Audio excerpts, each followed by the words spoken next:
Hey, what's going on everybody?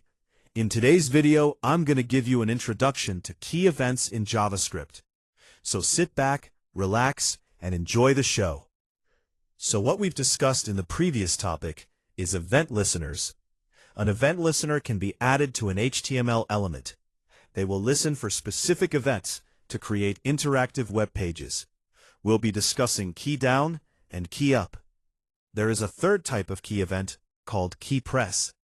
However, according to the official documentation, this event isn't compatible with all web browsers, so you should avoid using key press. A key down event occurs when you press down on a key. A key up event occurs when you release a key. By adding an event listener to the DOM document, we can detect when we press down or release a key. Here's how. We will access our DOM, then add an event listener. Add event listener. We have two arguments, the event type and a callback. When we press down on a key, let's do something. Doesn't matter what key it is, any key. For this next argument, I can either pass in a callback, an anonymous function, or an arrow function. I like arrow functions, so I'm going to use an arrow function. We're provided with an event parameter. When something happens within our web browser, an event object is created. We can access it. So I'm going to console log this event object, and we'll see the details of it. Be sure to select your web browser. I'm going to press the Q key. Then let's go to Inspect Console, and here's that event. The web browser provided us with a keyboard event. The key pressed was Q. There's a relevant key code of 81. And there's other properties too, like, was the Alt key being held down at the time? It wasn't. Same thing with the Shift key. And the target, which is the body of our document. I'm going to output the key property of the event. We'll press a different key. I'm going to hold down the F key.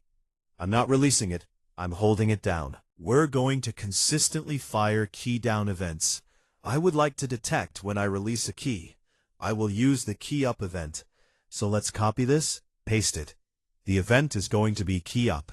I'll display something else. I'm going to use a template string. I will display key down equals, then I will display this event's key. Let's do this with key up too. I'll just copy this, key up equals event.key. Let's go back to our console. I'm going to hold down the S key. Then when I release it, we'll have a key up event. Key up equals S. Oh, one more important thing. The arrow keys. We have arrow up, arrow down, arrow left, and arrow right. If you ever would like to make some sort of game, the arrow keys are also accessible. Now what we'll do on key down and key up is change an HTML element. So to make this simple, within our HTML document, I'm going to create a div element. This div element will have an ID of my box. I'll add some text and emoji. Alright, let's add a little bit of CSS. We will select my box. I will set the background color to be light blue. We haven't picked light blue yet. I will set a width of 200 pixels, a height of 200 pixels, a font size of 7.5 rem. I'll use flexbox, display flex, justify content center, align item center. This part's important for the next exercise. We are going to set the position to relative, for relative positioning. I'll set the body of my document to have no margin, margin 0. Alright, we are ready. We are going to select the ID of my box. Const myBox equals document.getElementById. The ID that I'm going to select is my box. When I press a key down, I'm going to change the text content of my box. myBox.textContent equals, I'll pick a different emoji. Let's do that one. myBox.style.backgroundColor equals tomato. Or some other color of your choosing. So when I press down on any key, the HTML and CSS is going to change. I'm going to release that key, but we don't revert back to normal. Our HTML element stays that way. What we'll do is that when we release a key, we'll revert these changes by going back to the original. So let's take my box, change the text content to equal an emoji because I like emojis. We'll use the original one. Then, I will set the background color to be light blue. Now if I were to hold down a button, the HTML and CSS is going to change. Until I release that button, which I am about to now, in 3, 2, 1, go. I'm going to try and press the spacebar as fast as I can. Seizure warning. Let's go. 100%. Starting at background color, IOI, IOI, IOI, IOI, IOI, IOI, IOI, IOI, IOI, IOI, IOI, IOI for any horizontal movement, and Y for any vertical movement. Document.addEventListener. When we have a keyed down event, I would like to do something. I'll write an arrow function. We're provided with an event. Do all this code. I only want to do something if a user uses an arrow key. So, if I was to console.log my event, then access the key property.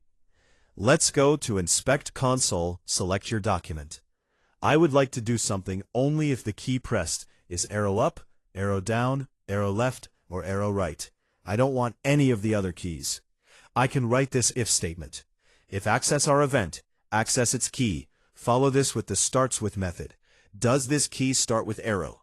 We'll only enter this if statement if the key of the event is arrow up, arrow down, arrow left, or arrow right. Then we'll write a switch. We haven't written any switches for a while. We will examine the key of our event. With switches, we examine a value against matching cases. If we have a case of arrow up, if the key of our event matches the case of arrow up, then do this. We'll take our y coordinate, subtract our movement amount, which is 10, y minus equals the movement amount, and then be sure to break out of the switch. Then we need a case for arrow down. Arrow down, y plus equals our movement amount. Arrow left, x for the horizontal axis, minus equals the movement amount, and then arrow right. Arrow right, x plus equals the movement amount. Then outside of the switch, but within our if statement, we're going to access my box, access the style, access the top property, set it equal to a template string. We're going to take our variable of y for the y coordinate, then add pixels. Take the top property of my box, set it equal to the y coordinate. We're going to copy this and do this with the left property. Set it equal to x in pixels. Be sure to select the body of your document. We can move right with the right arrow key, down, left, and up, or diagonal if I hit two keys at once. The arrow keys have a default behavior to scroll. You can see that if we go down too far, we have a scroll bar on the right-hand side. We can prevent the default behavior of a key. We just have to add this line of code. Take our event, then follow it with the prevent default method. So when my element scrolls off screen, it'll disappear. We're not going to scroll with it. To increase the distance in which this element moves, we can increase the move amount. Let's set it to be 100. Now we're moving a lot further with each key press. Hey, this is Bro from the future. There's one more thing I would like to add to this project. When pressing down on a key, let's change the text content and the background color, much like what we did with the first exercise. Then when we release a key, we'll revert the HTML and the CSS back to normal. We're combining the first exercise and the second one. And this is the result. When I move the arrow keys, this guy is going to freak out until I let go. Pretty exciting. All right, everybody. So that is an introduction to key events in JavaScript. You're going to add an event listener to the document.